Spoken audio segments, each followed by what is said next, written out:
Priatelia, ja som veľmi rád, že dnes na západoslovenskej televízii môžeme privítať veľmi, veľmi zaujímavého hostia. Teda dvoch hostí, ale je tu jeden hlavný host, ja by som to tak nazval. Vedľa mňa sedí Simon Sipis. Má izraelský pas, ale narodil sa, ako tak môžem povedať, ešte kedysi na území Ruského impéria, ktoré teda pripojila Katarína II. Veľká k Ruskému impériu v roku 1783, ale on sa tam narodil a narodil sa na Kryme v Sevastopole, ale potom viac ako 35 rokov žije v Izraeli, má izraelský pas. Dohodli sme sa, že budeme teda rozprávať rusky, lebo Simon hovorí perfektne rusky, anglicky, nemecky, ešte aj ďalšie jazyky. Simon Sipis má univerzitu z Tel Avivu a má samozrejme univerzitné vzdelanie aj z Bonnu.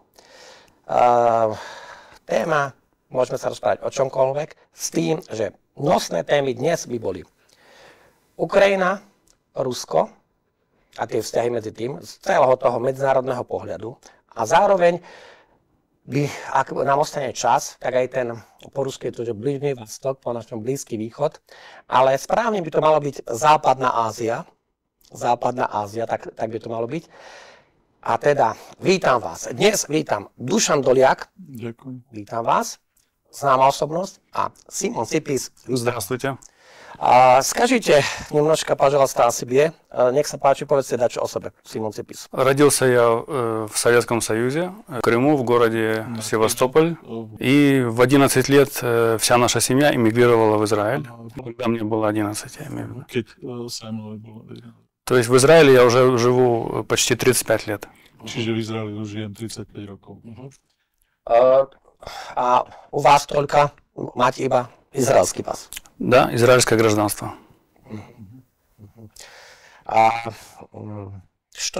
Čo ste študovali v Germánii, v Nemecku? В Германии я закончил третье образование, получил докторскую степень, факультет международных отношений. На факультете международных vzťahov. Боннский университет. В Бонне я закончил факультет международных отношений, а в Израиле, в Тель-Авивском университете, факультет политологии и национальной безопасности. Dobre, no.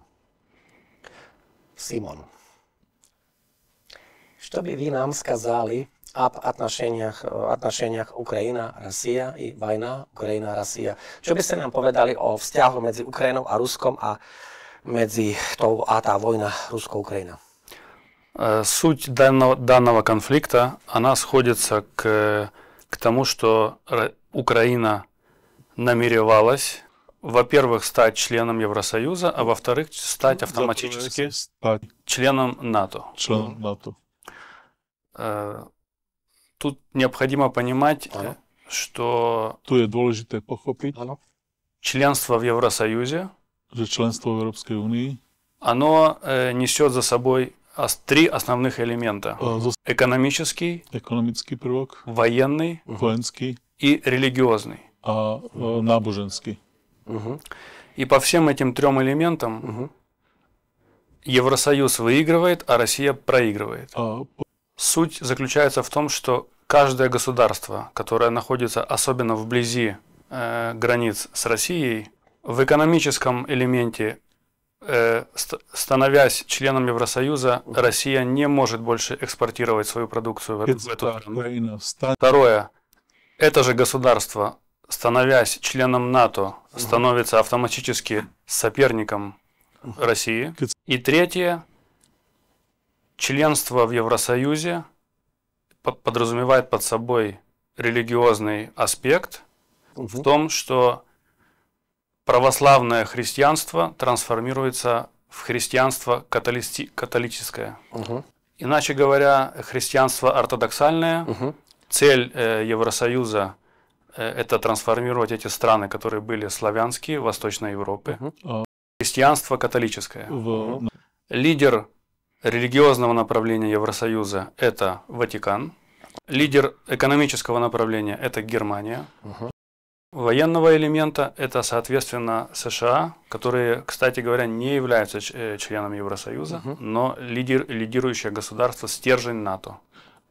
Поэтому в введении России по всем 3 параметрам они проигрывают с каждым государством, которое перестает быть независимым и нейтральным и становится членом Евросоюза и членом НАТО.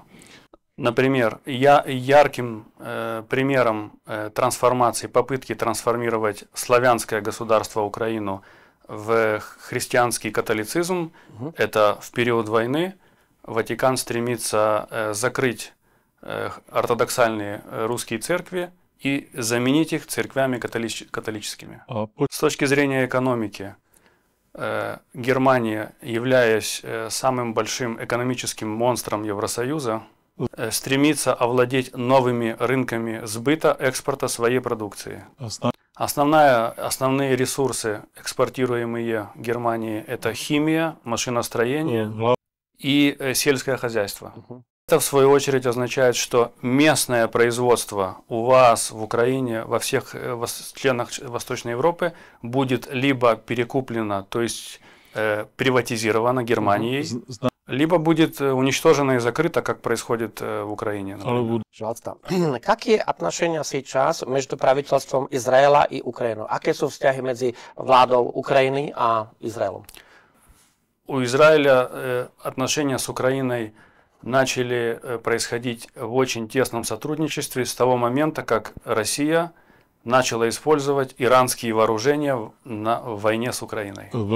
Как только у России появились, или как только израильская разведка узнала, что Россия закупает и использует в войне с Украиной иранские вооружения, например, беспилотники «Шахид», да, сразу цель военной разведки Израиля стала хотя бы достать несколько прототипов сбитых беспилотников украинскими войсками, которые используются в России. Поскольку в Израиле ожидают будущую войну с Ираном, было необходимо понять, какие есть сегодня вооружения у Ирана. Таким образом, по иронии, Россия, используя иранское вооружение, притянула внимание Израиля на сторону Украины. Какие отношения такие между правительством Украины и Израиля? Aké sú tie vzťahy reálne medzi tou Ukrajinou, vládami Ukrajiny a Izraela за последние 2 роки? Еще один аспект тесного, на первый взгляд, тесных отношений близких между Украиной и Израилем является то, что традиционно, исторически на территории Украины проживала очень большая еврейская община. Источники такого присутствия еврейской общины на территории Украины уходят далеко в историю, в X век нашей эры. Может быть, до 7 столетия. Поскольку на территории Украины, когда, конечно, Украина еще не существовала, на протяжении почти 100 лет там присутствовала большая Хазарская империя. Хазарский каганат. Viac ako 100 rokov existoval Хазарский каганат. Поскольку в определенный период своего существования хазары приняли иудаизм, Я думаю, нет, как бы сказал, население Хазар, я думаю, что правительство. To znamená, že nie v rámci, že by tí Chazari ako celok prijali to judaizmus, ale to verchnosť. Nie pospolitý ľud, ale vládnúca trieda, tak by to bolo. Это значит, что не люди, но Нет населения, но только правительство Хазарского каганата принял иудаизм. Этот вопрос относительно спорный, поскольку есть это целая наука хазароведения, которая исследует историю Хазарского каганата, но отвечая на вопрос, на чем основана близкая связь Израиля сегодняшнего с сегодняшней Украиной, это именно то, что там имеют присутствие в сегодняшней Украине, в том числе и в политике, много евреев. Окей. Один вопрос, короткий. Хазарский каганат заключил свою историю в году 965 году, когда Игорь Святославович закрыл историю Хазарского каганата. To znamená, Хазари. Так я думаю, они туркицкого произношения, да? pôvodu. Это смесь туркоманского, татарского, Да.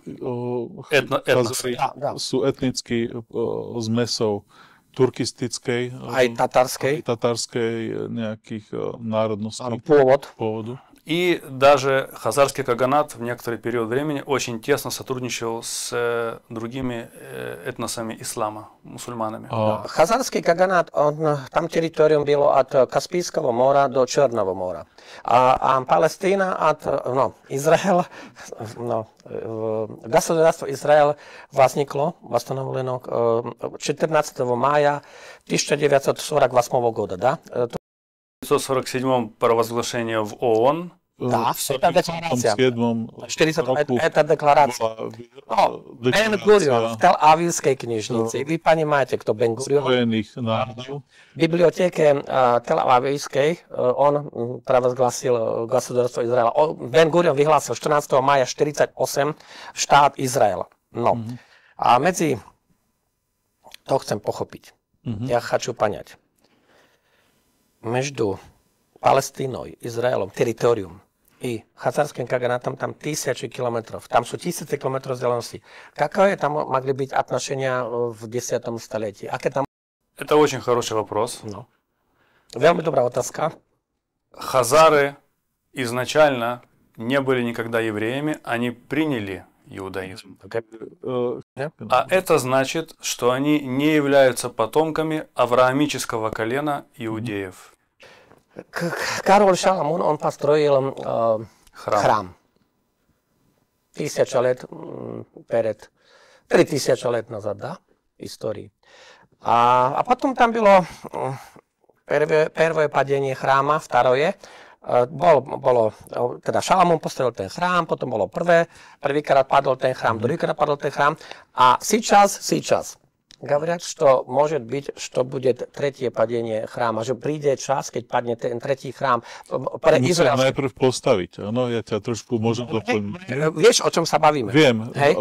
bavíme sa, že na Chrámovej hore je momentálne islamská mešita, Al-Aqsa. Áno. A bavíme sa o tom, že tam by mal stať údajne podľa nejakých tých predpovedí tretí chrám. Какие отношения во внутренней политике Израиля сейчас? Aké sú tie vzťahy, áno, v tej politike dnes, v súčasnej Izraeli. Dokonca dnes máme 17. apríla, сегодня, 17. апреля. Какие отношения в Израиле сейчас? Внутри Израиля. Да. Aké sú vzťahy внутри Израиля dnes? Внутри Израиля с 2019 года продолжительный, перманентный внутриполитический кризис. А чему? В 2019 году, после 2 раундов выборов, правительство Израиля дважды пало. В 2020 году в 3-й раз правительство пало, в 2021 году снова пало. В 2021 знову падла влада. И только лишь в 2022 на 5-й раунд выборов у нас то правительство, которое до сих пор остается сейчас. Влада, которая моментально при моci. Это произошло впервые в истории государства Израиль. Далее, после этого нынешнее правительство во главе с премьер-министром Биньямином Нетаньяху инициировало судебную реформу, поскольку у государства Израиля нет конституции. Высший суд справедливости – это последняя инстанция над правительством. Над владou. Суть реформы была Подстата. эту инстанцию фактически убрать. Odobrať. Начались почти год, длились постоянные демонстрации, протесты антиправительственные. Требовали отставки правительства. Весь 2023 год Израиль сотрясали внутренние протесты. Пока в 2023 году, 7 октября, не произошло нападение Хамаса на Израиль. После нападения Хамаса началась военная операция в секторе Газа, и правительство начало называться правительство национального единства, то есть военное правительство. Один вопрос. Можем одну таску. Позиция Бенjamina Netanyahu, она укрепилась после 7 октября 2020. Посилилась эта позиция Бенjamina премьера по 7 октября. она не укрепилась, потому что большинство общества израильского обвиняет его в этой трагедии. Väčšina Izraelcov Najprv, že tá pozícia sa neposilnila. Čiže pozícia Benjamina Netanyahu, izraelského premiéra, sa neposilnila. a väčšina ľudí ho obvinuje z toho, čo sa stalo. Výborne. Военная операция уже длится полгода. Группировка Хамас так и не была уничтожена. 4 главные лидера основные Хамаса, это Štyri hlavní vodcovia, lídri Hamasu. Мухаммед Деф, Яхи Синвар, Исмаил Хания и Машель не были ликвидированы. А наоборот, с ними ведутся переговоры. A naopak s nimi sú momentálne rozhovory. Kto? Переговоры. Израиль. Израиль? Да. Это тайные переговоры? Нет, открытые явные. В Катаре. Ага. Антиправительственные демонстрации стали еще жестче, но теперь не из-за судебной реформы, а из-за войны с Хамасом. Стали более остро требовать отставки премьер-министра Нетаньяху. И тогда началась война с Ираном. A vtedy sa začala vojna s Iránom. Война с Ираном началась с того, что за последние несколько месяцев Израиль по приказу Биньямина Нетаньяху вместо ликвидации лидеров Хамаса начал ликвидировать лидеров Ирана. Страж исламской революции Ирана в Сирии и в Ливане. Важный элемент один. Jeden dôležitý prvok. Пока идет война, неважно с кем, с Хамасом в Газе или с Ираном, сохраняется правительство военного положения, и Биньямин Нетаньяху продолжает оставаться у власти. Kým je vojna, tak nezmení sa vláda. Áno, lebo je nejaký vojnový stav, vojnové poложenie a tým pádom sa chráni vláda, ako praviteľstvo Izraela, chráni sa vláda Izraela, aby teda nemohlo teda tam vypuknúť chaos. OK. Понятно. 1. апреля 2024 года Израиль бомбардировал иранский консулат в Дамаску, a tam bylo tie iránske revolučné gardy, generály. Tam bylo ubito 7 военных Ирана. Почему это Израиль сделал? С точки зрения международного права, это было нападение одновременно на 2 государства – Сирию и Иран, поскольку иностранное консульство считается суверенной территорией. Да. Мое личное мнение, что нападение Хамаса 7 октября и начало войны в секторе Газа, конечная цель этого кризиса – это свержение режима в Иране. Поскольку иранская группировка Хизбалла вместе с палестинской группировкой Хамас не напала на Израиль, хотя многие ожидали, что она нападет вместе с ними, ее нужно было спровоцировать на военные действия. И Израиль начал точечные ликвидации лидеров Хизбаллы и лидеров Ирана, которые не нападали на Израиль, но которые находятся не на территории Газы, а на территории Ливана и Сирии. Toto je zaujímavé, to len nemnožko utočňujem, ja upresním. Veľmi zaujímavý moment je v tomto, že naozaj, napriek tomu, že Hamas, militantný Hamas, teda napadol ten Izrael, ale Izrael v tom odvetnom útoku, alebo teda v tých vojenských reáliách, on začal naozaj likvidovať vojenských predstaviteľov Hizbaláhu, libanonského Hizbaláhu a zároveň aj vojenských takých vodcov Iránu.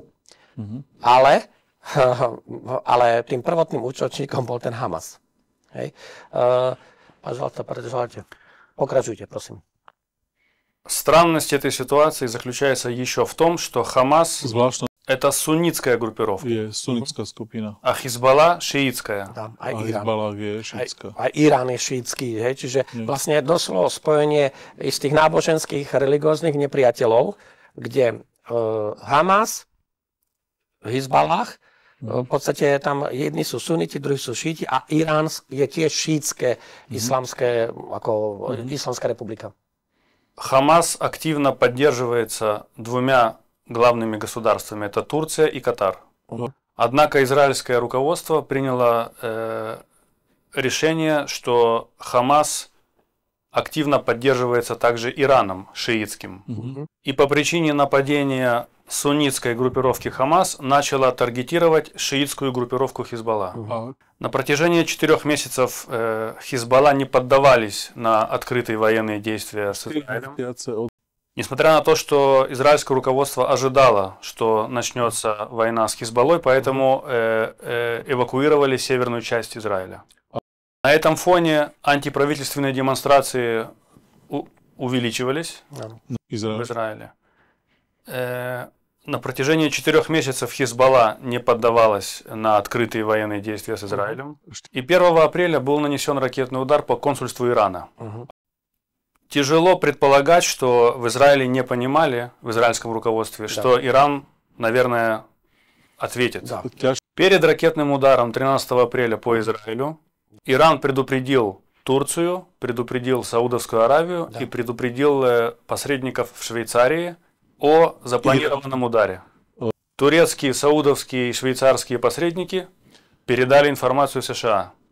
Приходится предполагать, что США передали информацию Израилю.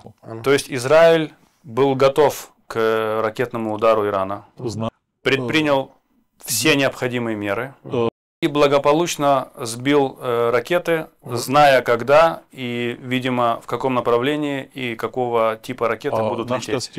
Эта ситуация наводит на мысль, что Иран старались не нанести большой ущерб и не развязать большую региональную войну с Израилем. Ja som čítal na Twitteri Pepeho Escobara, že celý čas od 1. apríla rokovali zástupcovia Iránu so Spojenými štátmi, s veľvyslancom Spojených štátov v Číne, Nicolasom Burnsom v Katare, o tom, že aká bude odpoveď Iránu.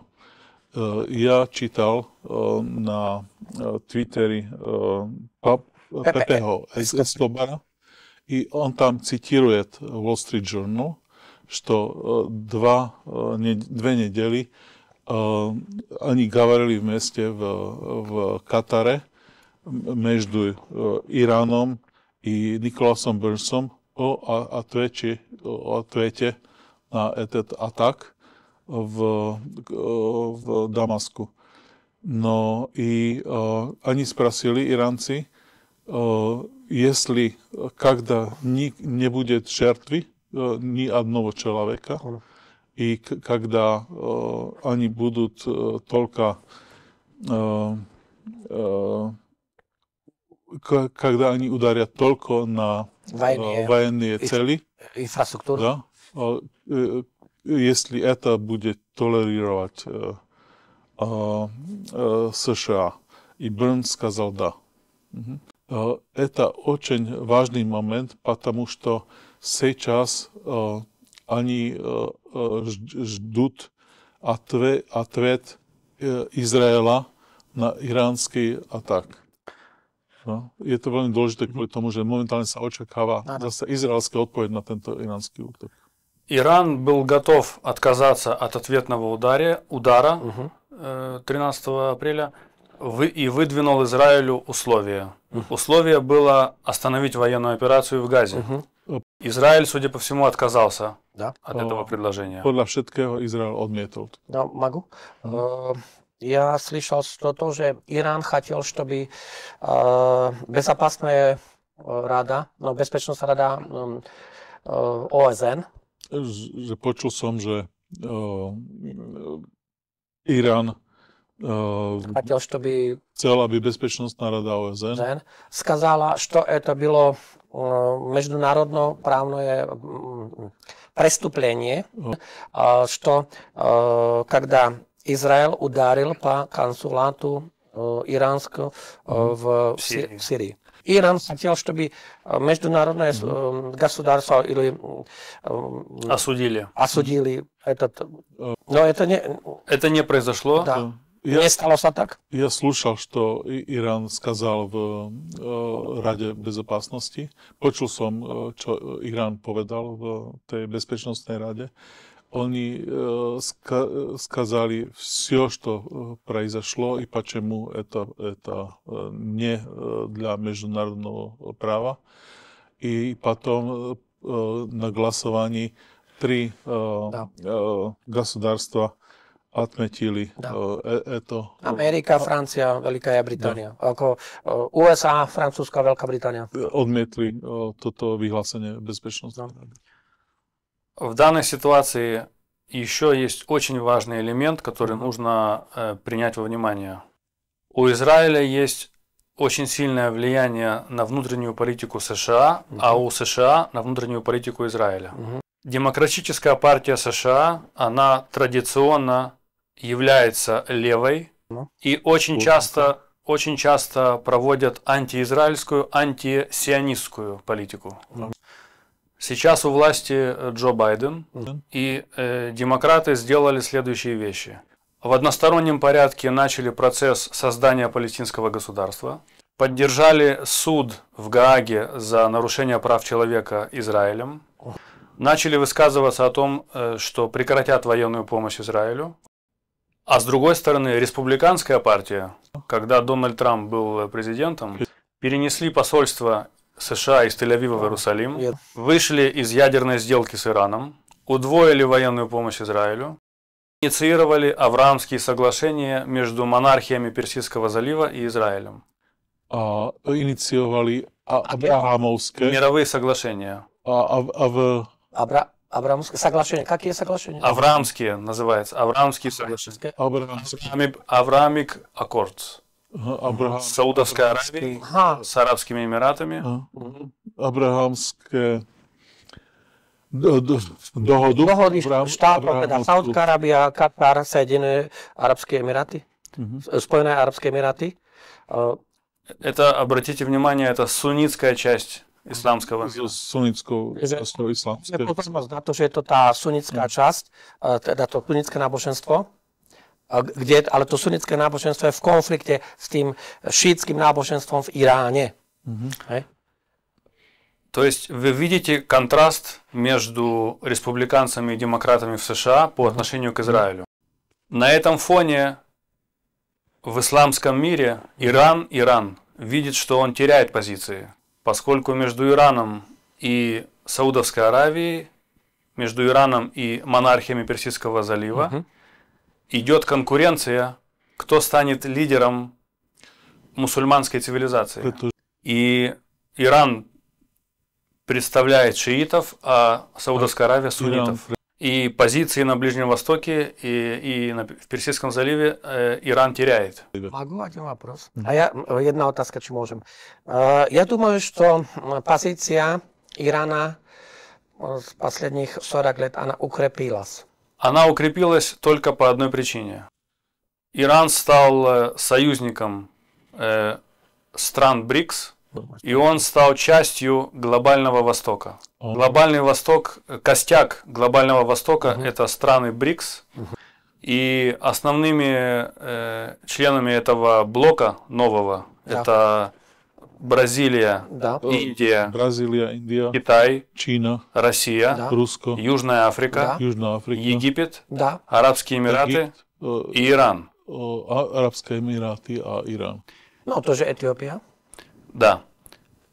Иран понимает, что за ним стоят очень большие силы глобального масштаба. И Россия способствует укреплению Ирана. Таким образом, мир снова меняется после окончания Холодной войны в биполярный. Глобальный Восток против глобального Запада. Цель глобального Запада теперь разрушить этот союз глобального Востока. Чтобы выбить почву из-под БРИКС, Запад принял стратегию каждую страну, члена БРИКС, убирать по очереди. Как в бильярде выбивают шары, вот такую стратегию принял. В бильярде гуличек. Вы сказали Египет, povedali ste Egypt. Egypt, там очень длинная граница между Израилем и Египтом. Египет тоже уже членом БРИКСу.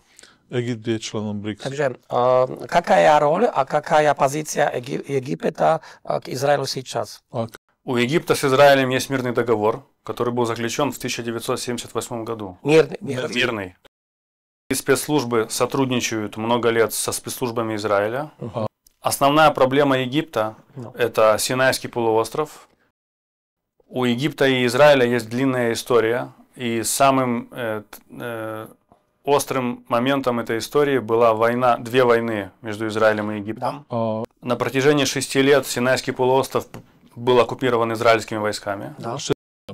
Между 67 и 73 годами. Между 67 и 73 роком. Проблема Синайского полуострова заключается в том, что там орудует много мусульманских хамул и банд.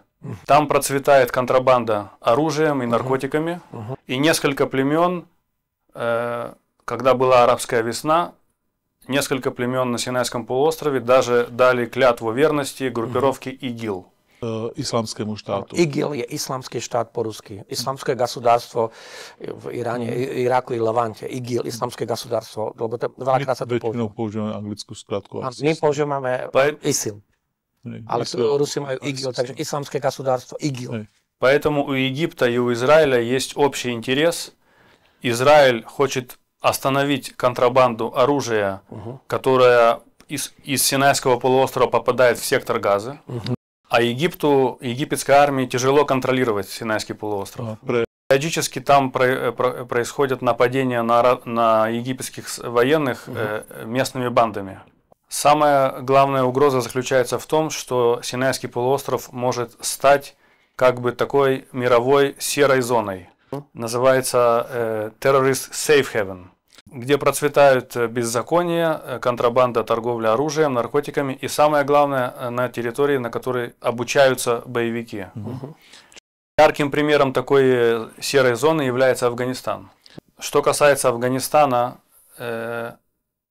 в Афганистане сейчас первое, Талибан, который был террористическим движением, признан официальным легитимным правительством. И второе, Афганистан сегодня является мировым складом оружия, которое было оставлено странами НАТО и США.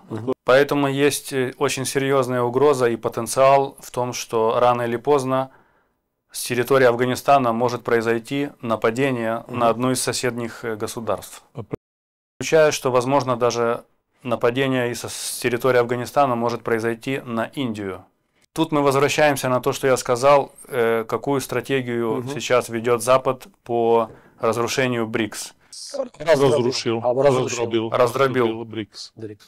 По очереди выключать членов БРИКС из рядов. Зарадом поступне vyraďovať členov BRICS. Одним элементом такой тактики является или стратегия выключение, попытка вырубить Россию, это война в Украине, Иран в войне с Израилем, и потенциально есть угроза, что Индию в войне с Афганистаном.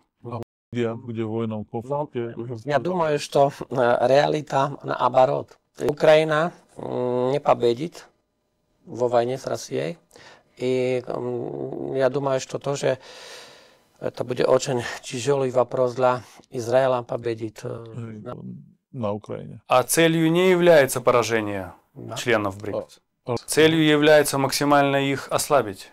Например, сегодня Россия, будучи занята своими военными ресурсами в Украине, не может, например, прийти на помощь Башару Асаду или иранскому режиму, как они сделали в 2014 году.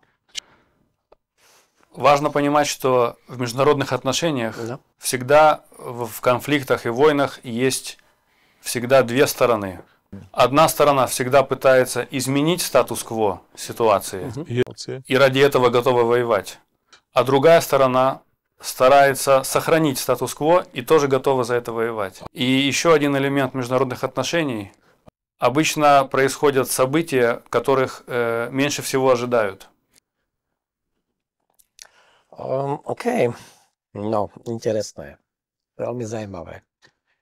Вы сказали, что Башар Асад, у него уже нет такая возможность, чтобы Российская Федерация могла помогать ему. Но 30 сентября 2014 года Башар Асад послал письмо президенту Российской Федерации и сказал, что это было официальное письмо.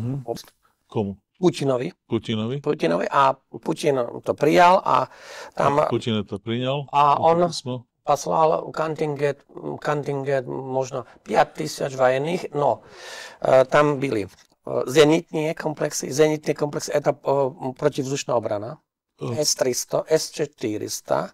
Российская Федерация там сделала военную морскую базу, сделала там не только наморную, там где Хмейм, Тартус, это Сирия. Тема моей докторской диссертации была внешняя политика России на Ближнем Востоке. Zahraničná politika Ruska na Blízkom východe.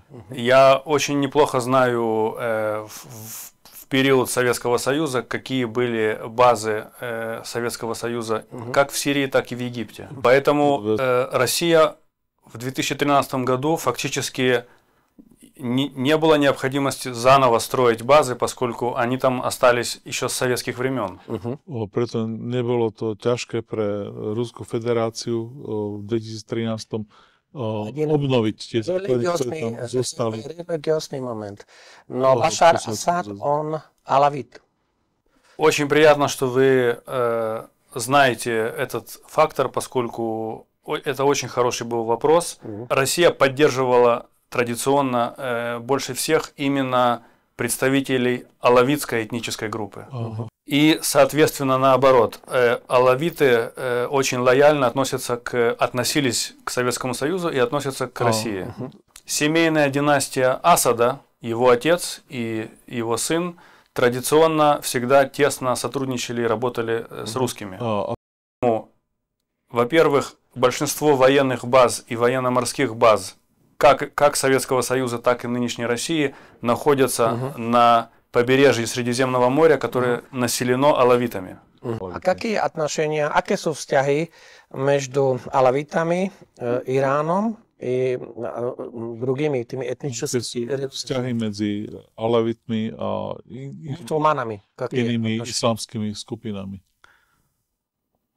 Отношения непростые. Vzťahy nie sú jednoduché. На протяжении многих лет Сирия, а особенно его сосед Ливан, постоянно были в состоянии гражданской войны. Подождите, как бы вы характеризовали Ливан? Что это для вас? Ливан... Территория. Население. Как? Поскольку Ливан напрямую граничит с Израилем, да. У Израиля было уже две ливанские войны с Ливаном. Да.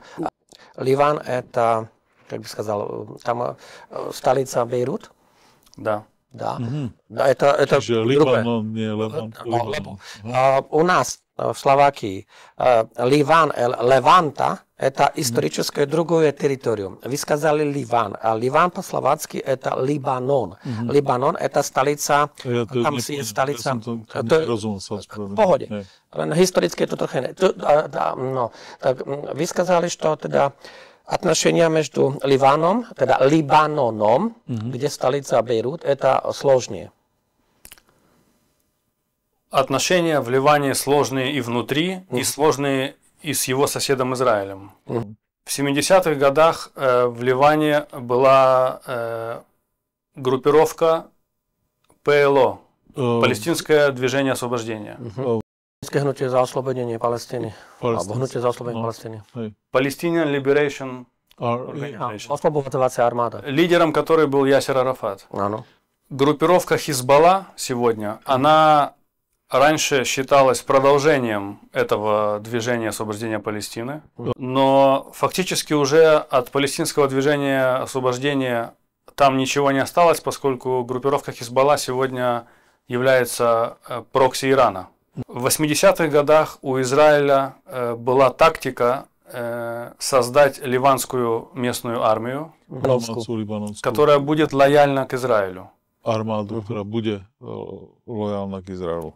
Она так и называлась, Южно-Ливанская армия. A ona sa tak nazývala Južno-libanonská armáda. Она состояла в основном из ливанских христиан и друзов, друзское этническое меньшинство. Она вооружалась и обучалась Израилем. Эта Южно-Ливанская армия помогала Израилю воевать с Хизбаллой. Но после вывода войск Израиля из Ливана, эта Южно-Ливанская армия понесла поражение. Bola porazená táto juho-libanonská armáda. И расформирована. Потом последовала в 2004 году Вторая Ливанская война, но она не включала в себя наземную операцию. В основном Израиль использовал военно-воздушные силы. Тут тоже была война с Хизбаллой, но и здесь также Хизбалла не была уничтожена. Важно заметить, что группировка Хизбалла очень активно сотрудничала с Россией во время событий арабской весны и активно помогала русским сохранить режим Башара Асада. На этом фоне произошло обострение отношений между Израилем и Россией. Однако вот сейчас, поскольку, как вы сказали, после вывода российских войск из Сирии там остался какой-то контингент, который обслуживает системы зенитные и системы ПВО. Сегодня у Израиля есть практически полная свобода действий в небе над Сирией и над Ливаном. Я думаю, что только полное... Так-то. Израиль только когда там войска Сирии или другие войска на территории Сирии, но когда там российские войска и byli tam ataky na rasijské bázy z Izraela. Boli tam útoky toho Izraela na území Sýrie. To znamená, ja pokiaľ viem, tak Izrael nezaútočil na ruské vojenské základne alebo ruské vojenské sily na území Sýrie. Господин Каменский думает, что Израиль не атаковал русские базы военные. На территорию Сирии. На территорию Сирии. На протяжении с 2011 года, а если быть точным, с момента присутствия российских войск в Сирии и до их выхода, Россия ввела свои войска в 2013.